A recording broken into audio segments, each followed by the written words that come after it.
விஜயா சீமானா அப்படின்னா ஓட்டு அப்படியெல்லாம் கிடையாது. விஜயோட சீமானை கம்பேர் பண்ணாதீங்க. ஏன் அப்படி சொல்றீங்க? ஒரு அரசியல் அகதி, அண்டி பிழைக்கிறவன், பிஜேபிக்கு கைகூலி. இல்ல சார், சீமான் ஒரு மூத்த அரசியல்வாதி. பழுத்து போன சனாதனத்துக்கு சாமரம் வீசுகிற சண்டாளன். இல்ல, சீமான் ஒரு மூத்த அரசியல்வாதி. யாரு சொன்னா சார்? விஜய கம்பேர். அவன் அரசியல்வாதியே கிடையாது சார், அவன் தரகன். ஒருவேளை தாவேகா அதிமுக பாஜக கூட்டணி அமைந்தால் ஆட்சியை கைப்பற்ற அப்படியெல்லாம் அமையாது. ஏன் எப்படி அமையாதுன்னு நினைக்கிறேன்? முடியாதுன்றாரு. அரசியல் எதிரி பிஜேபி, கொள்கை எதிரி திமுகன்னு அறிவிச்சுட்டாரு.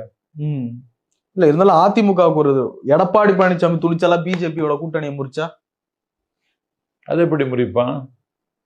அவர் ஏற்கனவே முறிச்சவர் சார். அதெல்லாம் முறிக்க முடியாது. 26 இடத்துல ரைடு என்னது நடந்தது?